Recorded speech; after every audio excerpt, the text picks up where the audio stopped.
What's up guys, Rogue9 here. You know the drill, we're looking at the least used firearms in Battlefield 1 to find out whether they are hidden gems or rightfully despised. Today we'll be examining the medic class sidearms. As always, we'll start out first by identifying the least used weapon, before comparing its stats to the competition to identify its strengths and weaknesses, and then we'll finally wrap things up with a discussion of my personal experiences while field testing the gun. As with all other classes, the medic class has three unique sidearms: the C96, the auto revolver, and the Taschenpistole M1914. Usage stats as at the 8th of May 2017 show that the auto revolver is by far the most popular medic class sidearm, taking up 74.7% of the usage time of all three of these weapons combined. In distant second place, we have the Taschenpistole M1914 being used 13.8% of the time, and last but as always, hopefully not least, we have the C96, which is used 11.5% of the time. So when it comes to popularity, we have a definite winner, but let's take a closer look at the gun's stats to find out whether or not this imbalance is justified. When it comes to damage capability, the C96 is distinctly mediocre. Its close-range damage of 28 points makes it only slightly more powerful than the fast-firing automatic handguns like the M1914 and the C93, and even though it might seem slightly underpowered compared to guns like the MLE, the P08, and certainly the M1911 or the revolvers, when it comes to shots to kill, at close range 28 points means 4 shots, as does 30. So at close range in terms of shots to kill, it's only really beaten by the M1911 and the two revolvers, and at longer ranges 15 points of minimum damage is very respectable and on par with the best of its competitors. If we take a look at the damage curves of the three weapons plus the M1911 and the P08, you can see that from 14 meters onwards, the C96's damage curve actually matches that of the P08 and the M1911. And as mentioned earlier, in terms of shots to kill, the C96 and the P08 are identical at all ranges. In my last video, I looked at the assault class sidearms, and I think it's interesting to note here that the auto revolver has exactly the same damage drop-off curve as the Howder pistol, and the Taschenpistole has the exact same drop-off curve as the 1903 Hammerless. Interesting stuff, and with that let's move on to the rate of fire and weapon capacity. With a rate of fire of 299 rounds per minute and a capacity of 10 shots, the C96 easily beats out the two revolvers, especially the No. 3 revolver. Now, a capacity of 10 shots does make the C96 best in class, but it's only 1 or maybe 2 extra shots compared to the other semi-automatic handguns. And that's not a massive advantage, especially considering that a fire rate of 299 shots per minute only just puts it on par with the M1911 and the P08, while being significantly worse compared to the other more rapid-firing semi-autos. Given that the C96's damage drop-off curve is almost identical with that of the P08 and now its fire rate is also the same, it logically follows that they both share the exact same time to kill. As is tradition, I've drawn up a lovely heat map comparing the time to kill for each of the 8 guns. As always, these numbers are in seconds and are based on the assumption that you're fighting a full health opponent and that you can land every shot to the chest at the maximum fire rate that your gun will allow. As predicted, the C96 shares its time to kill with the P08, and things are not looking great for these guns. At distances up to 10 meters, they are both worst in class, and beyond that, things never really get much better than kind of mediocre. If we take into consideration the role of the sidearm in Battlefield 1, which is a close-range backup weapon, the C96 is the weakest at exactly the range where you would need it most. The auto revolver, on the other hand, seems to be the exact mirror of this. It's great at short ranges and maybe not so strong at further distances, and this might go some way towards explaining the auto revolver's popularity. The Taschenpistole, all in all, is a little bit more balanced. Its high fire rate makes up for its low damage potential, and at close range it's pretty good, while from 17 meters onwards it is, at least in theory, the best in class. And I say in theory because to be able to achieve this time to kill, you have to use the maximum fire rate possible, and you have to hit every shot to the chest. At longer ranges, that becomes less and less realistic. If you want to further examine these numbers in your own time, there'll be a link to an online spreadsheet in the description.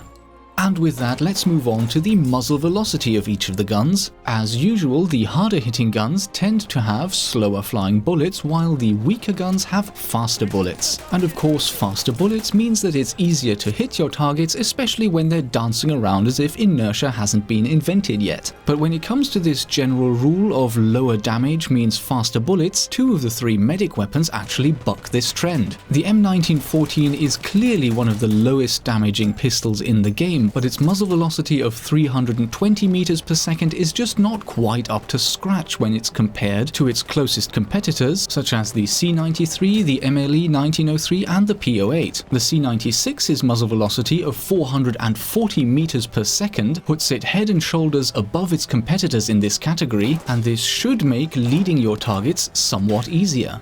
As established in my last video, deploy times can be especially important for sidearms, but as before, the differences here are very subtle, with all of the guns deploying in around about half a second. When it comes to the medic guns, the auto revolver is the slowest, deploying in 0.6 seconds, and the C96 and M1914 are equal at dead on half a second. This is exactly the same time as the C93 and P08, while slightly faster than the 1911's 0.55 seconds and slightly slower than the MLE 1903 and the No. 3 revolver.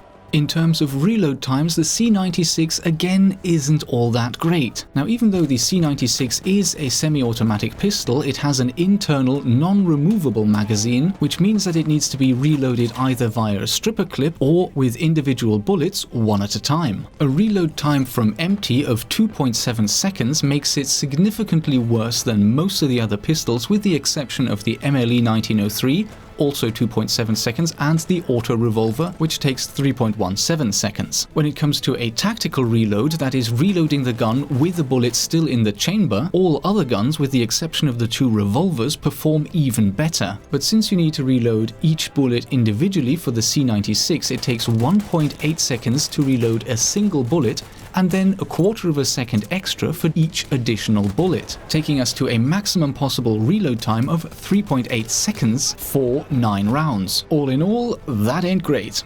Over to recoil, and here the C96 has a fairly mediocre vertical recoil of 1.5 degrees, where once again the only worse guns are the 2 revolvers and the 1911. In contrast to this, the horizontal recoil of the C96 is quite respectable at 0.35 degrees, only beaten by a small margin by the C93 and the MLE 1903. So in theory, this should make the C96 relatively controllable, with a moderate kick that is about as straight upwards as it gets. The aiming down sight spread, or ADS spread, is a measure of accuracy when aiming down sights. Who would have thought? And here the C96 performs exactly the same as the C93. When standing still and aiming down sights, the spread is pretty good at 0.3 degrees, but when moving, this spread increases to 0.6 degrees, which is a little less accurate than most of the other pistols. As mentioned in previous videos, according to the game's code, all sidearms have the same hipfire spread, which is 0.8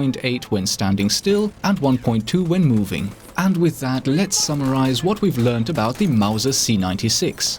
10 bullets gives it the largest capacity of all of these sidearms available to the medic class, and its 7.63 by 25mm bullets give it the highest muzzle velocity by far of 440 meters per second. ADS spread when standing still is best in class. These relatively modest advantages are counterbalanced by a few significant disadvantages. The relatively low damage potential, especially at close range, combined with the relatively slow rate of fire, give this gun the worst time to kill at 10 meters or below, together with the P08. And at greater distances, things really aren't looking all that much better. Combine this with a relatively slow and awkward reload and poor ADS spread when moving, and things aren't really looking all that great for the C96. But of course, I can't pass judgment until I tried the gun for myself in a field test, and as before, I did this both in regular Conquest servers as well as on a dedicated pistol-only server to make sure that I get to maximize my time playing with the gun while also ensuring that I experience it in regular gameplay, since that's where most players will be using it most of the time. And I suppose the summary of this weapon, the way I experienced it at least, is that it's functional. It can get the job done, like pretty much every gun in Battlefield 1. But it really didn't quite grab me as being particularly effective. Playing in regular conquest games, it just felt like whenever I was up against an injured opponent and I ran out of ammo with my main gun, I pull out the C96 to finish him off, and I put 3, 4, 5, 6 aimed bullets straight at him, and he just ended up running away or turning around and gunning me down with his automatico. I playtested the gun before doing all of the analysis, so at that stage I didn't even know about the theoretical time to kill and how bad it was. But looking back, I can remember just always having the experience of shooting at an enemy and thinking, okay, he should be dead now, but then needing 2 extra bullets to actually finish him. Or, even worse of course, I actually end up dying in gunfights that I thought I had in the bag. Playing on the pistol-only server I've been using was a slightly different experience of course, especially since that server is running 200% damage. And even with double damage, as I'm sure you've been able to see in the background footage, the C96 always seemed to need sort of half the magazine to be able to actually kill an enemy. And maybe last but not least, as I've mentioned in previous pistol videos, since many of the sidearms in Battlefield 1 handle so similarly, a fairly important factor beyond the cold hard stats is the actual sight picture that the gun gives you and how it feels as you're firing it. So that's the visual recoil you get on screen rather than the recoil in the stats. And here, once again, the C96 didn't quite do it for me. The sights are great up until you start shooting, and then once you start spam firing this gun, which of course you have to in order to kill an enemy, it starts bouncing around so violently on screen that you only really have 2 choices. Number 1 is that you simply assume that you're still on target and that your bullets are going where you initially aimed, and while I was testing the gun, that did work relatively well as long as your enemy wasn't moving, forcing you to reacquire your aim. But to me, it just felt really odd firing bullet after bullet in the direction of an enemy without being sure that I was actually on target. And the only other option of course is to stop shooting, let your gun settle, and then aim again. And with a gun that already has a relatively poor time to kill, having to stop and aim between shots just only made things worse. So the final conclusion for me is, as much as I want to love the gun that is the basis for Han Solo's DL-44 heavy blaster, I just couldn't. The slow time to kill, the awkward reload, the violent recoil animation, all just added up to form a gun that just made me feel as if I was underperforming every time I tried to use it. Sadly, my verdict is that this gun probably deserves to be at the bottom of the usage ranks, and I can fully understand how the auto revolver with its excellent performance at very close range, you know, the range where sidearms are meant to be used at and are used at most of the time, is by far the most used medic sidearm. As the game stands right now, there is a second variant of the C96 in the game, namely the export version, which fires a larger and more powerful 9x25mm cartridge, but sadly at this stage it is only accessible to DICE developers and on the CTE. I think this variant could be really interesting and I would love to see it included in the main game. But until then, we're stuck with the regular C96 chambered in 7x63mm, and unless its stats get rebalanced in any way, I don't think I'll be using it all that much. But as always guys, that's just my personal opinion. Feel free to share your thoughts in the comments section below. Likes and shares are very much appreciated. And with that, I hope you enjoyed the video and I will see you in the next episode.